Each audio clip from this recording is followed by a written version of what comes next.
6 बज चुके हैं। कल मुझे स्कूल भी जाना है और अभी बहुत कम टाइम बचा है, तो देखते हैं कि मैं अपने इस टाइम में क्या सब कुछ कंप्लीट कर पाती हूँ या फिर बहुत कुछ रह जाता है और मैं अपना दिन कैसे स्पेंड करती हूँ, क्योंकि स्कूल से आके मैं सो गई थी और अलार्म बजा और मुझे ध्यान ही नहीं रहा। So let's see. So this is the weekly schedule that I have made yesterday. Today is Monday and I have made this schedule on Sunday evening.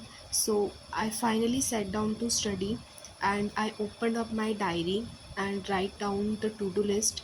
Guys, don't get confused. The things that I have wrote on the board is the things that I have to complete throughout the week, throughout this week, or the task which I am noting down in this diary is the thing that I have to complete today only. So yeah, I am writing down the task so that I don't feel clueless throughout the day. This is my to-do list, and after this I had hot coffee. Yeah, I know I love cold coffee, but due to cold and cough I need to have something hot, so that I choose hot coffee. And after this, firstly I sat down to take lecture. Here I am taking lecture of zoology by Samapti ma'am. In this I am studying a biomolecule chapter. सो ये वाले chapter को पढ़ते वक्त मेरे को समझ नहीं आ रहा है कि मैं जूलॉजी पढ़ रही हूँ या फिर मैं केमिस्ट्री पढ़ रही हूँ, because it is so hard to distinguish notes में भी, बिकॉज उसके जो स्ट्रक्चर्स है वो बहुत ज़्यादा हार्ड है। मतलब बहुत ज़्यादा डिफ़िकल्ट तो नहीं है, बट स्टिल बहुत ज़्यादा कॉम्प्लिकेटेड है। इनको याद करने की ट्रिक्स तो मैम ने बताई हैं जिससे बहुत ज़्यादा ईजी हो गया है, बट स्टिल उन ट्रिक्स को रिमेंबर कर रखना नीट 2028 2 साल बाद तक, ये थोड़ा सा टायरिंग हो सकता है। But I will try to revise this chapter, and this is my favourite part of the lecture, that the song part. और मुझे बहुत अच्छा लगता है जब मैम सॉन्ग गाती है, and this motivates me to watch the lecture to the end. And this is my favorite song ma'am is singing, and these are my notes which I have made from the lecture 1. These are the notes of biomolecules, and from secondary metabolism I have made notes today. So ये एक page के notes थे जो कि मैंने आज बनाए थे, एंड उसके बाद ये मेरे बॉटनी के नोट्स हैं बायोलॉजिकल क्लासिफिकेशन के, जो कि मुझे रिवाइज़ करने थे। इसमें मुझे वायरस, वाइब्रॉइड और प्रिजन वाला जो टॉपिक है वो रिवाइज़ करना था। So I set down with my notes. I don't know guys how do you revise just by opening the notebook and reading the notes. मेरे को ऐसे बिल्कुल भी याद नहीं रहता है, तो मैं क्या करती हूँ, मैं नोट्स को एक बार रीड करती हूँ। I go through the notes and then I मैं अपनी नोटबुक को बंद करके उसके बाद अपनी जो रफ़ नोटबुक है उसको खोल के उसमें वो सारी चीज़ें लिखती हूँ जो मुझे याद है। दिस हेल्प मी टू, ताकि मैं जितनी भी मैंने चीज़ें याद करी हैं वो मेरे को लंबे टाइम तक याद रहे और मेरे को बार बार मल्टीपल रिविजन्स करने का एफ़र्ट्स ना देना पड़े। और इसमें ज़्यादा टाइम भी नहीं लगता है, रेगुलर रिवीजन से थोड़ा ज़्यादा टाइम लगता है। इसके बाद मैंने मॉर्फोलॉजी और फ्लावरिंग प्लांट्स का रिवीजन किया था। मैंने डिसाइड तो किया था कि मैं मॉडिफिकेशन ऑफ स्टेम तक रिवीजन करूँगी, बट जब मैं रिवीजन करने बैठी तो मैंने सिर्फ रीजन ऑफ रूट्स तक ही रिवाइज़ किया, बिकॉज़ मुझे बहुत ज़्यादा समझ आ नहीं रहा था इसमें, क्योंकि मैंने बहुत सारे लेक्चर्स स्टार्टिंग में ले लिए और मैंने रिवीजन नहीं किया, जो कि मेरी बहुत ही बड़ी गलती थी। तो यहाँ पे मैं ये रिवीजन कर रही थी मॉर्फोलॉजी ऑफ फ्लावरिंग प्लांट्स का। इसमें स्टार्टिंग में तो बहुत ओके से टॉपिक्स थे जिसमें ज़्यादा ध्यान नहीं देना था, क्योंकि मैंने अभी प्लांट किंगडम वाला चैप्टर नहीं पढ़ा है, तो मुझे इतना कुछ पता नहीं है। उसके बाद मैं छत पे चली गई थी।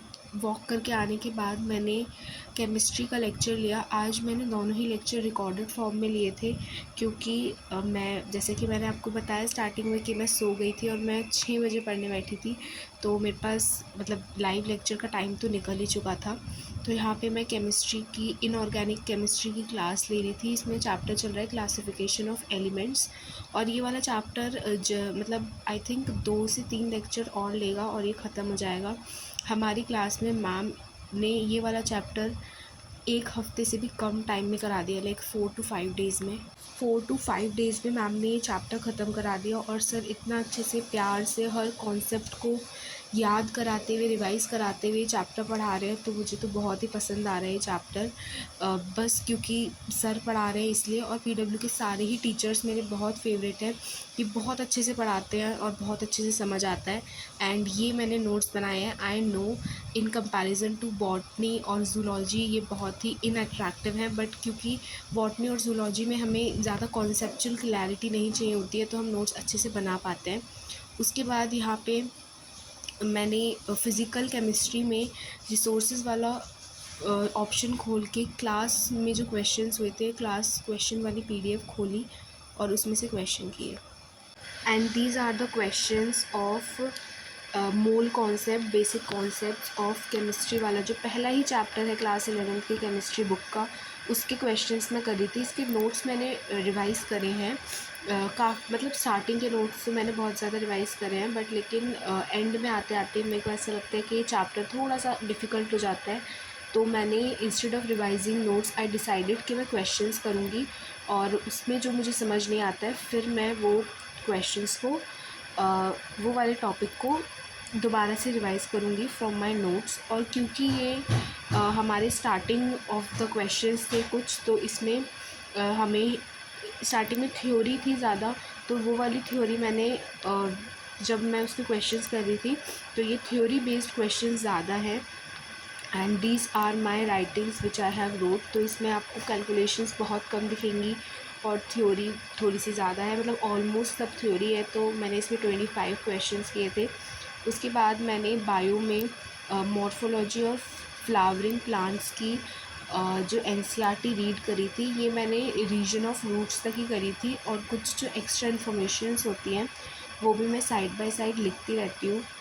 ये वाला जो चैप्टर है ये बहुत ज़्यादा हार्ड नहीं है, बट क्योंकि मुझे ऐसा लगता है कि मैंने अभी प्लांट किंगडम नहीं पढ़ा है, तो मैं ये वाला चैप्टर मुझे इतने अच्छे से समझ नहीं आ रहा है। अब आप लोग सोच रहे होंगे कि मैं ये चैप्टर पहले क्यों पढ़ रही हूँ, क्योंकि जो मेरे मिड टर्म है उसमें मॉर्फोलॉजी और एनाटॉमी दोनों ही आने वाला है, और according to the lecture planner जब मेरे मिड टर्म होंगे सितंबर में, तब तक ये दोनों चैप्टर कंप्लीट नहीं हुए होंगे, तो मुझे ये चैप्टर ख़जाना से पहले ही कंप्लीट करने पड़ेंगे। तो इसलिए and these are some things जो कि मैंने साइड में नोट करी है, ताकि जब मैं एनसीईआरटी पढूँ तो मुझे थोड़ा सा और इजी हो। And then I solve the modules. यहाँ पे मैं चेक और अंडरस्टैंडिंग वाले क्वेश्चन सारे सॉल्व कर रही थी। इसमें मैंने बायोलॉजिकल क्लासिफिकेशन वाला जो चैप्टर है उसके ही क्वेश्चन सॉल्व किए थे, और इसमें मोस्टली मैंने जो कल या परसों में रिवाइज़ किया था वही वाले क्वेश्चन सॉल्व करी थी। मैं fungi, virus, viroid, lichen, prison, ये सब वाले कॉन्सेप्ट के क्वेश्चंस मैं सॉल्व करी थी, क्योंकि मैं कोशिश करती हूँ कि अगर जो चीज़ मैं रिवाइज़ कर रही हूँ उसके थोड़े क्वेश्चंस भी करूँ। बायोमोलिक्यूल्स में थोड़ा सा कॉन्सेप्ट आया था हमारे क्लास 10 के चैप्टर 4 का, तो मैंने सोचा कि उसको थोड़ा सा रिवाइज़ कर लिया जाए, ताकि मैं बहुत ज़्यादा क्लूलेस क्लास में ना रहूँ। तो इसके बाद मैंने वो वाले चैप्टर के नोट्स ढूंढे अपने क्लास 10 के पिटारे में से, and it feels so nostalgic जब मैं ये नोट्स खोल रही थी। और उसके बाद मेरे को वो जो पोर्शन था वो मिल गया था। इसमें मेरे को कीटोन और एल्डिहाइड के जो स्ट्रक्चर्स थे वो एक बार दोबारा से रिवाइज़ करने थे, ये वाले। एंड उसके बाद मैंने क्रिस थोड़ा सा स्टिकी नोट्स में लिख दिया था, ताकि मुझे बार बार नोट्स ना खोलने पड़े। And at the end of the day here I am checking off my to do list.